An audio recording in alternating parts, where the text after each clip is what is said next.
500కే gas cylinder పథకాన్ని మరో వారం రోజుల్లో అమలు చేస్తామని సీఎం రేవంత్ రెడ్డి గారు కొడంగల్ బహిరంగ సభలో ప్రకటించడం జరిగింది. ఈ మేరకు 500కే గ్యాస్ సిలిండర్కి ఎవరు అర్హులు, ఏ పత్రాలు కావాలి, నెలకు ఎన్ని సిలిండర్లు ఇస్తారు, సబ్సిడీ ఏ విధంగా ఇస్తారు తదితర విషయాలపై మనం ఈ వీడియో ద్వారా పూర్తి సమాచారాన్ని అయితే తెలుసుకుందాము. నమస్కారం, నా పేరు Pavan Kumar. Welcome to Pavan Talks Telugu channel. అర్హులైన వారి గృహ అవసరాల కోసం 500కే గ్యాస్ సిలిండర్ ఇచ్చే పథకంపై ప్రభుత్వం ముమ్మరం చేసింది. ఆధార్ కార్డ్, రేషన్ కార్డు ఉన్న వారికి మాత్రమే ఈ పథకాన్ని అమలు చేయాలని అయితే ప్రభుత్వం నిర్ణయం తీసుకుని ముందుకైతే వెళ్తూ ఉంది. తెలంగాణ రాష్ట్ర వ్యాప్తంగా 1,20,00,000 గ్యాస్ కనెక్షన్లు ఉండగా అందులో రేషన్ కార్డు ఉన్న వారిని మాత్రమే అర్హులుగా చేస్తే ఈ సంఖ్య 90 లక్షలకైతే తగ్గుతుంది. ఈ రేషన్ కార్డుదారులే అర్హులై ఉన్నందున వీరు 3 సంవత్సరాలలో సగటున సంవత్సరానికి ఎన్ని సిలిండర్లు వాడుతున్నారు అనే దాన్ని లెక్కలోకి తీసుకుని ఈ పథకానికి సంవత్సరానికి ఎన్ని సిలిండర్లు అర్హులకు ఇవ్వాలి అని ప్రభుత్వం నిర్ణయం తీసుకోబోతున్నట్టుగా తెలుస్తోంది. మొత్తం 1,20,00,000 గ్యాస్ కనెక్షన్లో 44% మంది ప్రతి నెల ఒక గ్యాస్ సిలిండర్ వాడుతున్నట్టు, రేషన్ కార్డు ఉన్న వారిని మాత్రమే ఈ పథకానికి అర్హులుగా చేస్తారు కాబట్టి ఈ శాతం మరింత తగ్గుతుంది.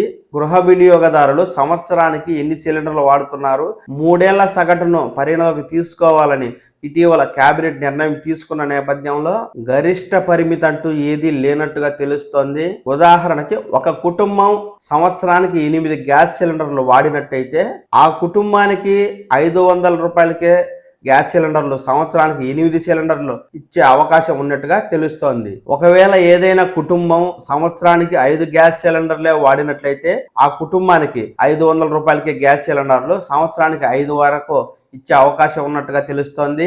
ఈ పథకం మొదలైన తర్వాత ఎవరైతే 3 ఏళ్ల సగటు కంటే ఎక్కువ సిలిండర్లు వాడితే, అంటే సంవత్సరానికి 8 సిలిండర్లు వాడేవారు, అంతకు మించి వాడిన సంవత్సరానికి 5 సిలిండర్లే వాడేవారు, అంతకు మించి సిలిండర్లు వాడినప్పటికీ మించిన సిలిండర్లకైతే సబ్సిడీ వర్తించదు. వారు పూర్తి సొమ్మునైతే గ్యాస్ ఏజెన్సీలకు చెల్లించాల్సి ఉంటుంది. ప్రస్తుత గ్యాస్ సిలిండర్ ధర 955 రూపాయలుగా ఉండగా కేంద్ర ప్రభుత్వం 40 రూపాయల సబ్సిడీని అయితే ఇస్తోంది. ప్రస్తుతం గ్యాస్ సిలిండర్ తీసుకున్న తర్వాత ఈ 40 రూపాయల సబ్సిడీ వినియోగదారుల ఖాతాలో అయితే 2-3 రోజుల తరువాత జమ అవుతూ వస్తోంది.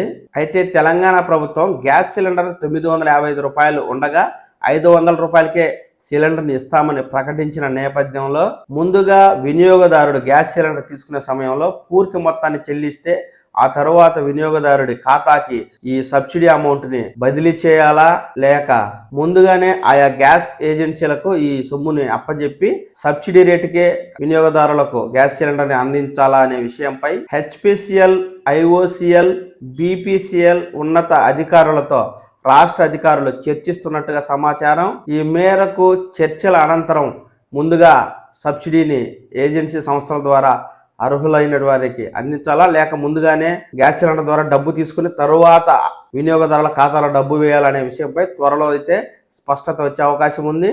ఇప్పటికే సిబ్బంది క్షేత్రస్థాయిలో ఆధార్ కార్డు, రేషన్ కార్డు ఉన్న వారిని వివరాలను అయితే సేకరిస్తూ ఉన్నారు. ఈ మేరకు వారం రోజుల్లోనే 500 రూపాయల గ్యాస్ సిలిండర్ పథకాన్ని సీఎం రేవంత్ రెడ్డి గారు అయితే ప్రారంభించి అర్హులైన గృహ వినియోగదారులకైతే గ్యాస్ సిలిండర్లను వినియోగంలోకి తీసుకొచ్చే అవకాశం ఉన్నట్టుగా తెలుస్తూ ఉంది. ఏది ఏమైనా ప్రభుత్వం అప్పుల ఊబిలో కూరుకుపోయిందని, వేల కోట్ల అప్పుల కోసం ప్రభుత్వం ఎదురు చూస్తూ కూడా ఈ ఉచిత పథకాలను అమలు చేస్తూ ఉంది. త్వరలోనే అర్హులైన పేద వినియోగదారులకు ఈ గ్యాస్ సబ్సిడీ పథకాన్ని అమలు చేసి వారికి కొంతైనా ఊరట కలిగించాలని భావిద్దాం.